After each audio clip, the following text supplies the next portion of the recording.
तो हेलो मेरे प्यारे बच्चों, आप लोग का स्वागत है इस डब्ल्यूएम क्लासेस में। आप लोग कैसे हो? उम्मीद करते हैं आप लोग मस्त होंगे, स्वस्थ होंगे और अच्छे से मन लाकर प्यारे बच्चों अपने अपने पढ़ाई में व्यस्त होंगे। प्यारे बच्चों, इस क्लास को शेयर कर दीजिए अपने अपने दोस्तों के पास, भाइयों के पास, बहनों के पास, जहां भी क्लास को शेयर करना है क्लास को शेयर कर दीजिए। क्लास अच्छा लगे तो क्लास को लाइक भी कर लीजिएगा, ठीक है प्यारे बच्चों। आज से हम लोग क्लास 10th मैथ्स का chapter wise subjective question revision करने जा रहे हैं और हम वही सब्जेक्टिव क्वेश्चन बताएंगे जो आपके बोर्ड एग्जाम के लिए बहुत ज्यादा इंपॉर्टेंट है, ठीक है। और ये चैप्टर वाइज होगा, ठीक है। तो सबसे पहले हम स्टार्ट करने जा रहे हैं चैप्टर 1 जिसका नाम है वास्तविक संख्या, वहां से, ठीक है। आखिर कौन कौन वास्तविक संख्या से मोर इंपॉर्टेंट यानी कि मोस्ट इंपॉर्टेंट सब्जेक्टिव क्वेश्चन जो वास्तविक संख्या से आता है उसका मैं पूरा इस वीडियो में पूरा मैं उसको बताऊंगा, ठीक है। तो चलिए स्टार्ट करते हैं।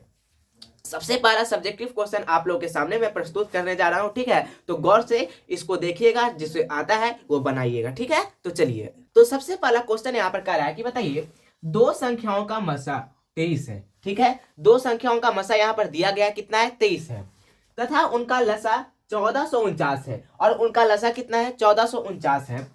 यदि एक संख्या 161 है, यानी कि पहली संख्या अगर 161 है तो दूसरी संख्या ज्ञात करें। तो चलिए इसको बनाते हैं। सबसे पहले यहां पर हम लिखेंगे सॉल्यूशन, ठीक है। सॉल्यूशन लिखेंगे। अब यहां पर हम लिखेंगे दिया गया है, दिया गया है, ठीक है। क्या दिया गया है बाबू? यहाँ पर मसा कितना दिया गया है? तो यहाँ पर मसा जो दिया गया है वो दिया गया है 23, ठीक है। लसा कितना दिया गया है? तो यहाँ पर जो लसा दिया गया है वह है 1449। कितना है? 1449। फिर उसके बाद पहली संख्या कितना है? तो पहली संख्या जो है, पहली संख्या जो है वो दिया गया है 161। हमें निकालना क्या है? हमें निकालना है दूसरी संख्या। तो हम लिख देंगे दूसरी संख्या। दूसरी संख्या कुछ नहीं दिया गया है तो दूसरी संख्या बराबर क्वेश्चन मार्क, ठीक है। उसके बाद यहां पर आप लोगों ने एक फॉर्मूला पढ़ा होगा, पहली संख्या गुना दूसरी संख्या बराबर में लसा गुना मसा। ये फॉर्मूला आप लोगों ने पढ़ा होगा, तो उसी फॉर्मूला से हम इसको बनाएंगे। तो यहां पर हम लिखते हैं हम जानते हैं कि, हम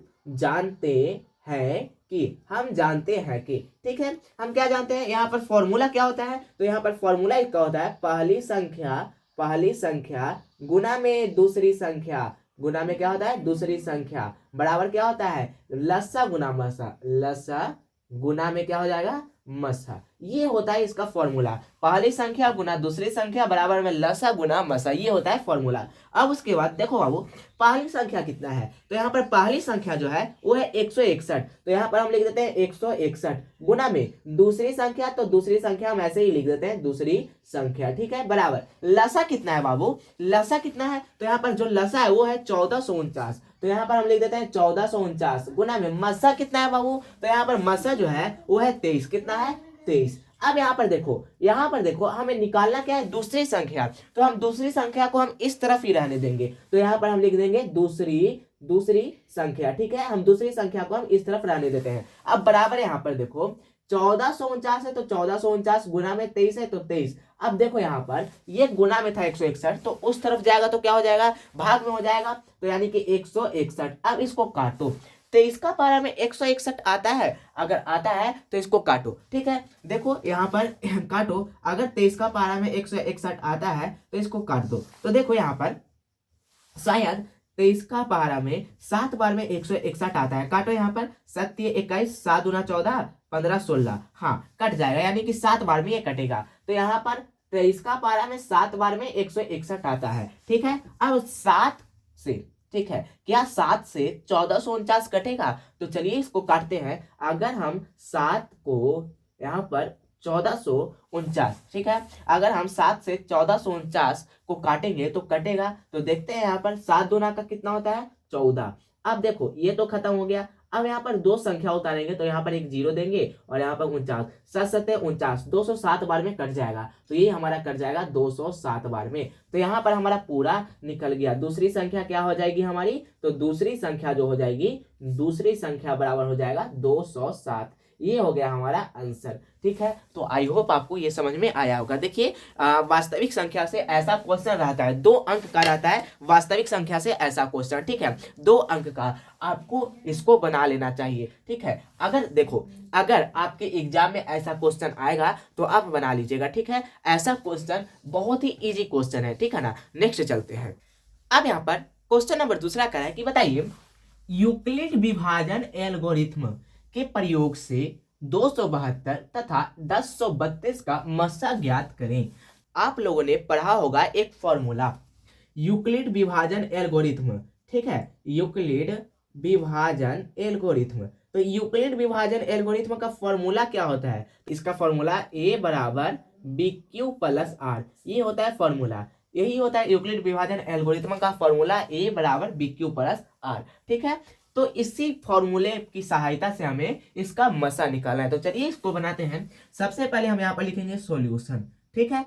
अब देखो यहाँ पर बाबू, यहाँ खोजो कौन ए का मान है और कौन बी का मान है। तो यहाँ पर हम खोजते हैं यहाँ ए का मान। तो आपको हमेशा याद रखना है कि ए का जो मान होता है वो सदैव बड़ा होता है, ठीक है। तो इन दोनों में बड़ा कौन है? तो इन दोनों में बड़ा 1032 है। तो ए का मान 1032, बी का मान कितना हो जाएगा? बी का मान 272, ठीक है। अब हमको पता है यूक्लिड विभाजन एल्गोरिथ्म का फॉर्मूला, तो उससे हम मसा निकालते हैं। तो यहाँ पर लिखिए यूक्लिड विभाजन एल्गोरिथ्म से, यूक्लिड विभाजन एल्गोरिथ्म से, यूक्लिड विभाजन एल्गोरिथ्म से, ठीक है, यूक्लिड विभाजन एल्गोरिथ्म से। इसका फॉर्मूला क्या होता है? इसका फॉर्मूला होता है a बराबर बी क्यू प्लस आर, ठीक है।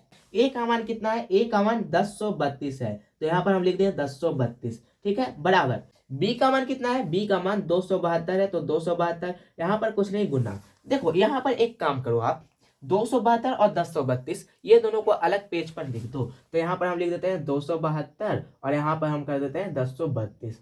अब भागा दे दो 1032 को 272 से, ठीक है। तो यहाँ पर अगर हम 272 में 3 से लगाएंगे तो कितना आएगा? तो 272 में अगर हम 3 से लगाएंगे तो यहाँ पर देखो 3 दूना का 6, 7 21 के एक हाथ में बचा 1, 3 दूना 6, 6 तो कितना हो जाता है? 8 हमारा हो जाता है, ठीक है। तो 816 हो जाता है। अब उसके बाद यहाँ पर हम कितना से लगाएं? 3 से। तो यहाँ पर हो गया हमारा 816, ठीक है। अब देखो यहाँ पर घटा दो, 12 में से 6 गया तो 6 बचेगा, 2 में से 1 गया तो कितना बचेगा?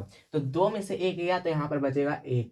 अब 10 में से 8 गया तो बचेगा 2, 216 बचेगा, ठीक है। तो यहाँ पर देखो जो ये 3 दिखाई दे रहा है, ये 3 जो है यहाँ पर, ये 3 क्यू का मान है। तो यहाँ पर हम 3 लिख देते हैं प्लस में ये जो ये जो 216 दिखाई दे रहा है ये आर का मान है। तो यहाँ पर हम लिख देते हैं 216, ठीक है। अब उसके बाद यहाँ पर देखो बाबू, और हाँ एक और बात याद रखना कि जब तक यहाँ पर जीरो ना आए, जब तक आर का मान जीरो ना आए तब तक आपको ऐसा काम करते रहना है, ठीक है। तो यहाँ पर देखो इन दोनों में बड़ा कौन है? तो इन दोनों में बड़ा 272 है। तो यहाँ पर हम कर देते हैं 272 बराबर में यहाँ पर क्या हो जाएगा? 216। ए की जगह पर 272 आ जाएगा, बी की जगह पर 216 चला जाएगा, ठीक है। अब उसके बाद सेम वही काम करो। अब यहाँ पर देखो 216, ठीक है, 216 है तो 216 और यहाँ पर क्या है? 272, यानी कि 272 को भागा दे दो 216 से। तो यहाँ पर एक बार में अगर हम लगाएंगे तो यहाँ पर हो जाएगा 216। अब इसको घटाओ, तो 12 में से 6 गया तो यहाँ पर कितना बचेगा? 12 में से 6 गया तो यहाँ पर बचेगा 6,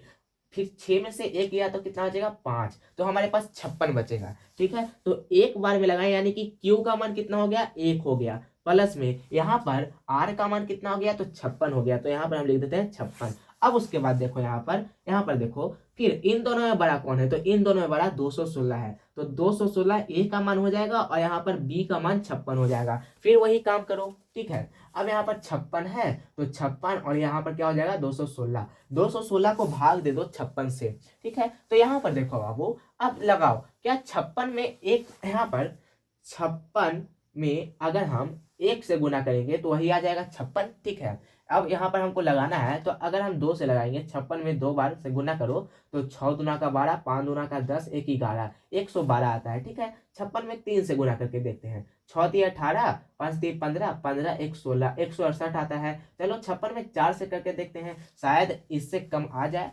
6 चौका 24, 5 चौको 20, 20 और यहाँ पर 21 ज्यादा आ जाएगा, ठीक है। तो यानी कि हम 3 से लगाएंगे। तो यहाँ पर हम लिख देते हैं 3 से लगाएंगे कितना? 168। तो यहाँ पर हम लिख देते हैं 168, ठीक है। अब देखो 16 में से 8 गया तो कितना बचेगा? 16 में से 8 गया तो बचेगा 8, ठीक है। अब उसके बाद देखो ये जो था इससे एक पैंचा ले लिए, तो यहाँ पर ये कितना हो गया? 0। अब यहाँ पर 0 हो गया तो यानी कि ये पूरा बन गया 10, ठीक है। तो 10 में से 6 गया तो यहाँ पर बचेगा 4, ठीक है। अब 1 में से 1 गया तो खत्म, 0।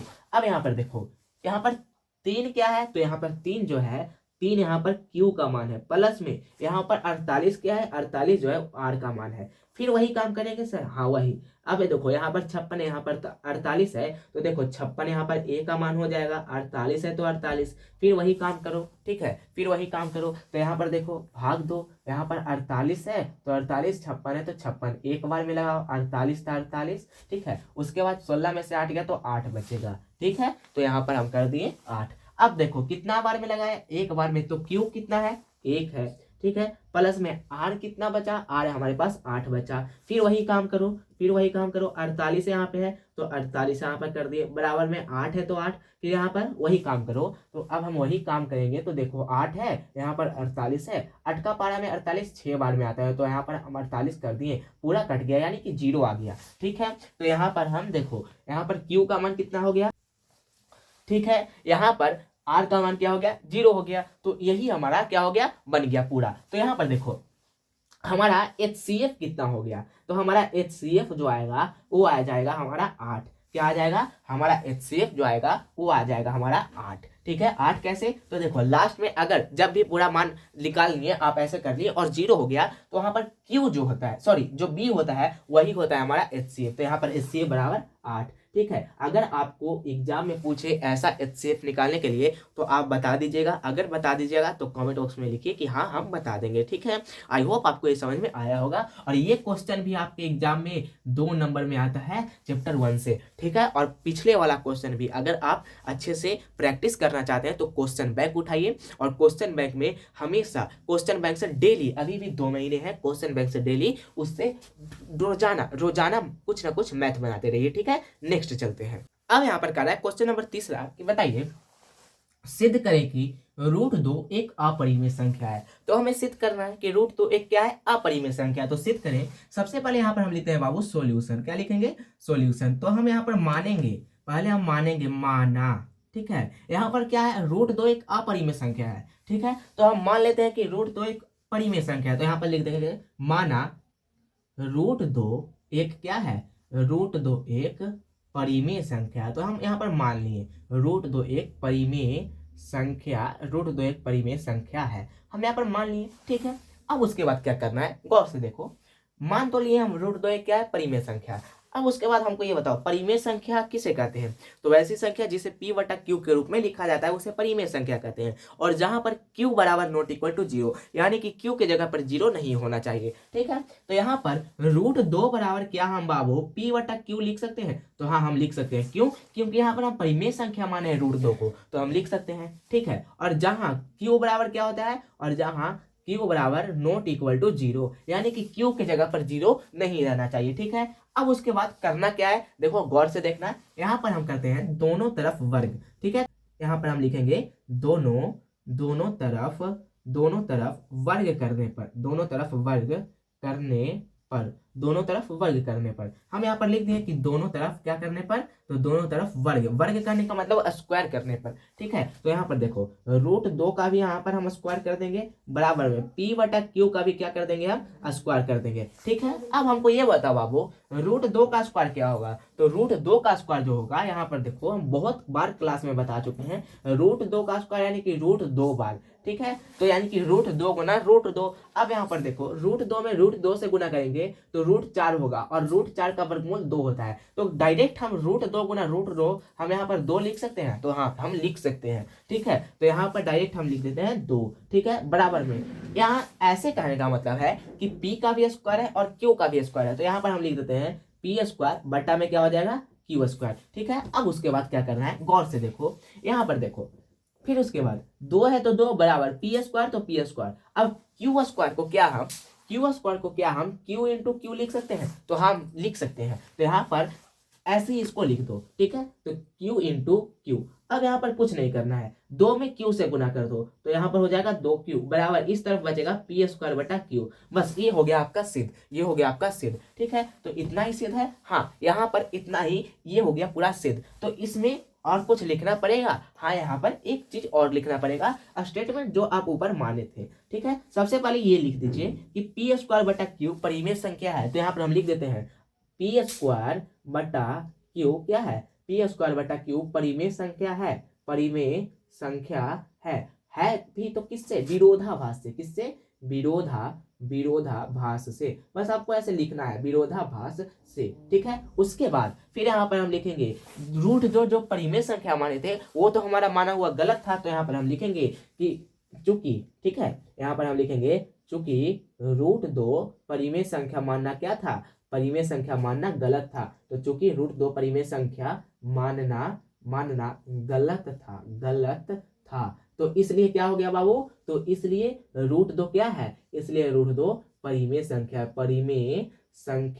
√2 परिमेय संख्या है, ठीक है। आई होप आपको ये समझ में आया होगा। कुछ नहीं करना था, यहाँ पर दिया हुआ था सिद्ध करना है कि √2 एक अपरिमेय संख्या है, तो हम उल्टा मान लिए कि माना कि √2 एक परिमेय संख्या है, √2 बराबर क्या हो जाएगा, P/Q, जहाँ Q बराबर नॉट इक्वल टू 0, यानी कि जहां पर Q के जगह पर 0 नहीं होना चाहिए, तो यहाँ पर वही लिख दिए जहाँ Q बराबर नॉट इक्वल टू 0। अब उसके बाद दोनों तरफ हम वर्ग किए, इसका भी वर्ग किए और इसका भी वर्ग किए, तो यहाँ पर देखो जब हम दोनों तरफ वर्ग किए तो यहाँ पर √2 का वर्ग 2 आ गया और P/Q का वर्ग P²/Q² आ गया। फिर उसके बाद क्या करना है, 2 है तो 2 बराबर P² तो P², अब Q² कहने का मतलब Q 2 बार हम लिख दें, Q × Q, ठीक है। अब 2Q, देखो यहाँ पर 2Q कहाँ से आया, यहाँ पर एक Q में 2 से गुना कर दिए तो 2Q हो गया, P²/Q इस तरफ बचा। अब यहाँ पर स्टेटमेंट लिख दिए कि P²/Q यानी कि ये वाला परिमेय संख्या है, लेकिन किससे, विरोधाभास से, ठीक है।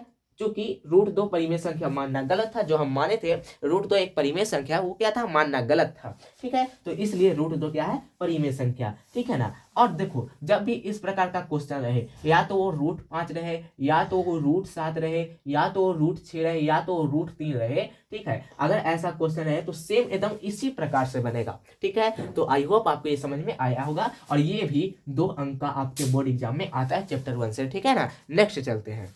अब यहाँ पर क्वेश्चन नंबर 4 करा है, ये बताइए, सिद्ध करें कि 2 प्लस में √3 एक अपरिमेय संख्या है। अब यहाँ पर सिद्ध करना है 2 + √3 एक अपरिमेय संख्या। आप लोगों ने तो देख लिया √2 √5 √3 वो सब कैसे होता है सिद्ध, ठीक है। अब अगर इस टाइप का क्वेश्चन रहेगा तो कैसे सिद्ध होगा, तो चलिए इसको बनाते हैं। यहाँ पर क्या दिया गया है, 2 + √3 एक अपरिमेय संख्या है, इसको हमें सिद्ध करना है। तो यहाँ पर हम लिखेंगे सॉल्यूशन, ठीक है, सॉल्यूशन लिखेंगे। अब यहाँ पर मानेंगे, माना 2 + √3 क्या है, तो 2 + √3 एक अपरिमेय संख्या, क्या है, एक अपरिमेय, सॉरी मानेंगे क्या, 2 + √3 एक परिमेय संख्या, अपरिमेय दिया गया है तो हम लिखेंगे माना 2 + √3 एक परिमेय संख्या है, ठीक है। तो यहाँ पर देखो, यहाँ पर हमें सिद्ध करना है, तो यहाँ पर देखो हम मान लिए 2 + √3 एक परिमेय संख्या है। अब उसके बाद यहाँ पर 2 + √3 है तो 2 + √3 परिमेय संख्या कहने का मतलब P/Q, तो P/Q जहाँ Q बराबर नॉट इक्वल टू क्या होता है, जहाँ Q के जगह पर 0 नहीं होना चाहिए, ठीक है।